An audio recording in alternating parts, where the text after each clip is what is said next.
ಇಲಾಖೆ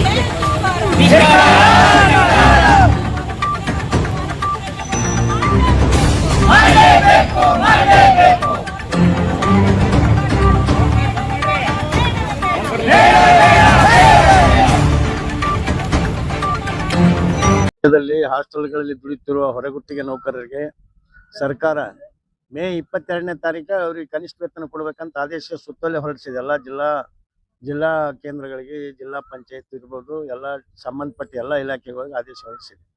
ಅದು ಆದೇಶ ಇಡೀ ರಾಜ್ಯದಲ್ಲಿ BCM ಇಲಾಖೆದಲ್ಲಿ ಮಾತ್ರ ಅದು ಜಾರಿಯಾಗಿದೆ, ಸರ್ಕಾರ ಆದೇಶ. ಉಳಿದ ಇಲಾಖೆಗಳು ಇನ್ನೂ ಕೂಡ ಜಾರಿ ಮಾಡ್ತಾ ಇಲ್ಲ. ಇವತ್ತ ಎಲ್ಲಿ ಗುಲ್ಬರ್ಗ ನಗರದ ಉಸ್ತುವಾರಿ ರಾಜ್ಯದ ಜಿಲ್ಲೆಯ ಉಸ್ತುವಾರಿ ಮಂತ್ರಿಗಳು, ರಾಜ್ಯದ ಗೃಹ ಮಂತ್ರಿಗಳಾದಂಥ ಪ್ರಿಯಾಂಕಾ ಖರ್ಗೆ ಸಾಹೇಬರು ಇಡೀ ತಮ್ಮ ಜಿಲ್ಲಾದಾಗೆ ಬಡವರಿಗೆ ರಕ್ಷಣೆ ಮಾಡಲಿಲ್ಲ ಅಂದ್ರೆ ರಾಜ್ಯದಾಗ ಯಾವ ರೀತಿ ರಕ್ಷಣೆ ಮಾಡ್ತಾರೆ ಗೊತ್ತಾಗ್ತಾ ಇಲ್ಲ. ಇವತ್ತು ಕನಿಷ್ಠ ವೇತನ ಜಾರಿ ಮಾಡ್ಯದ ಸರ್ಕಾರ ಅಂದ್ರೆ ಅದು ಆದೇಶ ಇಂಪ್ಲಿಮೆಂಟ್ ಮಾಡ್ರಿ ಅಂತ ಅಧಿಕಾರಿಗಳು ಹೇಳ್ಬೇಕು. ಎಷ್ಟು ಸಲ ನಮಗೆ ನಾಚಿಕೆ ಉಂಟದ. ಇದಕ್ಕೆ 4ನೇ ಸಲ ಹೋರಾಟ ಇದು. ನಾವು ಇಲ್ಲಿ ಕನಿಷ್ಠ ವೇತನ ಜಾರಿ ಮಾಡ್ರಿ ಅಂತೇಳಿ ಜಿಲ್ಲಾ ಪಂಚಾಯತಿಗೆ ಹೊಂಟಿದ್ದು. ಆದ್ರೆ ಇವ್ರೇನು ಗುಲ್ಬರ್ಗದಾಗ ನಡೆದ ಸುದ್ದಿಗಳು ಯಾರ ಇದ್ದಿದ್ದು ಸತ್ತಿದ್ದು ಬಡವರ ಬಗ್ಗೆ ಏನಾದ್ರು ಗೊತ್ತಿಲ್ಲ. ಆ ರೀತಿ ಮಾಡೋದು ಅವ್ರ ನೀತಿ ಅತ್ಯಂತ ಖಂಡನೀಯ ಅಂತೇಳಿ ಖಂಡಿಸ್ತೀನಿ. ಯಾಕಂದ್ರೆ ಅವ್ರು ಗೃಹ ಮಂತ್ರಿ ಇರ್ಬೋದು, ಬಡವ್ರ ರಕ್ಷಣೆ ಮಾಡೋದಿರ್ಬೋದು, ಅದ್ರ ಬಡವ್ರು ಇಲ್ಲಿ ಉಪವಾಸ ಇಲ್ಲತ್ತಾರ. 3 ತಿಂಗಳು ಪಗಾರ ಇಲ್ಲ, ಸರ್ಕಾರದಿಂದ ಬಜೆಟ್ ಇದ್ರು ಕೂಡ ಯಾವ ರೀತಿ ತಾರತಮ್ಯ ಅಂದ್ರೆ ಬಡವರಿಗೆ ಹೊಟ್ಟಿ ಮ್ಯಾಗ ಹೊಡೆದೇ ತಾರತಮ್ಯ ಅವ್ರದ್ದು ಇವತ್ತು ನಡೆದ. ಇವತ್ತು ನಾವು 3ನೇ ಸಲ ಹೋರಾಟ ಮಾಡಿದಾಗ ಜಿಲ್ಲಾಡಳಿತದ ಸಂಬಂಧಪಟ್ಟ ಅಧಿಕಾರಿಗಳು ಬಂದು ನಾವು ನಿಮಗೆ ಕನಿಷ್ಠ ವೇತನ ಜಾರಿ ಮಾಡ್ತೇವೆ ಅಂತ ಇದೇ ಜಾಗದಾಗ ಬಂದು ಹೇಳಿ ಹೋಗ್ಯಾರ. ಆದ್ರೆ ಇವತ್ತಿನೂ ಜಾರಿ ಮಾಡತ್ತಿಲ್ಲ.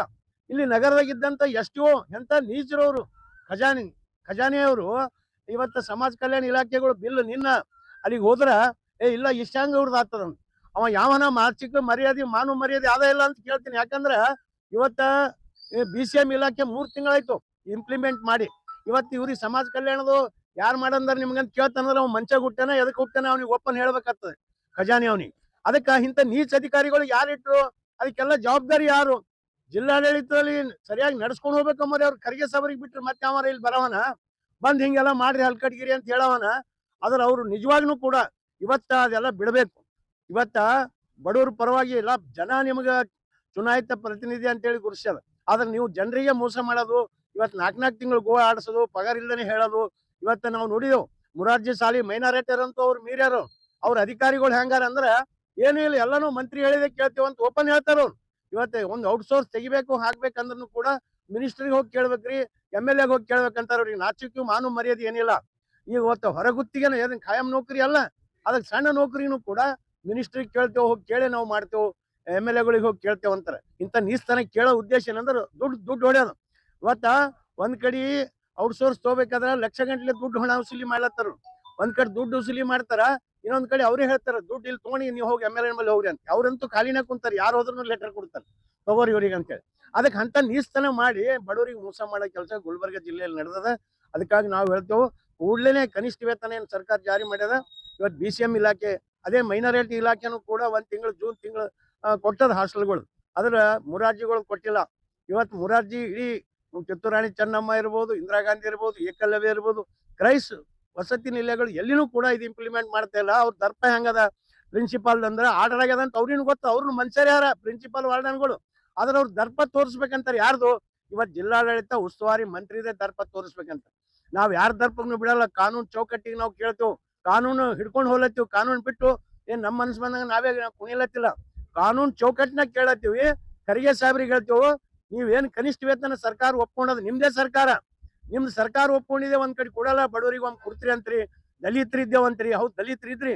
ಇದು ಗುಲ್ಬರ್ಗ ಜಿಲ್ಲೆಯಲ್ಲಿ ಹಾಸ್ಟೆಲ್ದಾಗ ಇದ್ದಾರೆ 90% ದಲಿತರೇ. ಮತ್ ದಲಿತರಿಗೆ ಅನ್ಯಾಯ ಮಾಡಿದಂಗ ಅಲ್ಲತ್ತ ಇದು. ಅದಕ್ಕಾಗಿ ನಾವು ಹೇಳ್ತೇವೆ, ನಿಜವಾಗ್ಲೂ ನೀವೇನಂದ್ರ ಬಡವರ ಬಗ್ಗೆ ದಲಿತರ ಬಗ್ಗೆ ಕಾಳಜಿ ಇದ್ರೆ ಇದು ಕನಿಷ್ಠ ವೇತನ ಕೂಡಲೇ ಇಂಪ್ಲಿಮೆಂಟ್ ಮಾಡ್ರಿ ಅಂತೇವು. ಅವ ಯಾವ ಖಜಾನೆ ಅಧಿಕಾರಿಯನ ಅವ ದಂಡ ಲಂಚ ರುಸುವತ್ ಕೇಳ್ತಾನ, ಅವನಿಗೆ ಇಲ್ಲಿ ಸಸ್ಪೆಂಡ್ ಮಾಡಿ ಕಳ್ಸ್ರಿ. ನಿಮ್ ದರ್ಬಾರದಾಗ ಇಷ್ಟೆಲ್ಲ ಅನ್ಯಾಯ ನಡೀತದ, ಎಲ್ಲಿ ಸಿಕ್ಕಲ್ ಭ್ರಷ್ಟಾಚಾರ ನಡೀತದ, ಎಲ್ಲಿ ಸಿಕ್ಕಲ್ ಅತ್ಯಾಚಾರ ನಡೀತದ ಅಂದ್ರ ಇವತ್ತೇನು ಗೃಹ ಮಂತ್ರಿ ಆಗಿ ಇವತ್ತು ನಮ್ ಗುಲ್ಬರ್ಗ ಜಿಲ್ಲಾ ಕೊಟ್ಟ ಸೇವೆ ಏನಂದ್ರ ಬಡವರಿಗೆ ಕೊಲ್ಲದೇ ಇತ್ತಂದ್ರೆ ಅದೇ ಮಾಡ್ಕೊತ ಹೋಗಮ್ಮ, ಅದಕ್ಕೇನಿಲ್ಲ. ಅದಕ್ಕಾಗಿ ನಾವ್ ಹೇಳ್ತೇವೆ, ಇವತ್ತು ನಿಜವಾಗ್ಲೂ ಬಡವರ ನೀನೆಲ್ಲ ಬಂದಿವ್ರಿ ಶರಣ್ ಪ್ರಕಾಶ್ ಪಾಟೀಲ್ ಭೇಟಿಗೆ ಹೋಗಿದ್ದೇವು. ಅವ್ರದ್ದು ಏನೇನೋ ಕಾರ್ಯಕ್ರಮಗಳಿಗೆ ಬರ್ತಾರ ಹೋಗ್ತಾರೆ. ಇಲ್ಲಿ ಯಾರು ಸತ್ತಿದ್ನೂ ಗೊತ್ತಿಲ್ಲ, ಇದ್ದಿದ್ನೂ ಗೊತ್ತಿಲ್ಲ ಅವ್ರಿಗೂ ಕೂಡ. ಅದಕ್ಕೆ ನಾವ್ ಹೇಳ್ತೇವೆ, ಇವತ್ತು ಕನಿಷ್ಠ ವೇತನ ಜಾರಿ ಆಗೋರಿಗೆ ನಾವೇನು ಬಿಡೋರಿಲ್ಲ. ಹೋರಾಟ ಇಲ್ಲೇ ಕೂಡ್ತೀವಿ ನಾವು. ಇವತ್ತು ಜಿಲ್ಲಾ ಪಂಚಾಯತಿ ಶಿವನ್ ಹೊಸದಾಗಿ ಬಂದಾರ. ಅವತ್ತು ನಮ್ಮ ಎದುರು 2 ಸಲ ಕರೆದು ಹೇಳಿದ್ರು ಅವ್ರಿಗೆ ಕನಿಷ್ಠ ವೇತನ ಜಾರಿ ಮಾಡ್ರಿ ಅಂತ. ಮತ್ತೆ ಇವ್ರ ಮಾತು ಅವ್ರು ಏನು ಕೇಳಲ್ಲ ಅಂದ್ರೆ ಸಮಾಜ ಕಲ್ಯಾಣ ಅಧಿಕಾರಿಗಳು ಸಮಾಜ ಕಲ್ಯಾಣಕ್ಕೆ ತಂದಿಲ್ಲ, ಅವ್ರಿಗೆ ಸಮಾಜಕ್ಕೆ ಕೊಲ್ಲಕ್ ತಂದಿರಿ ನೀವು ಗುಲ್ಬರ್ಗ ಜಿಲ್ಲೆಗೆ ಅಂತ ಹೇಳ್ತೀನಿ ನಾನು.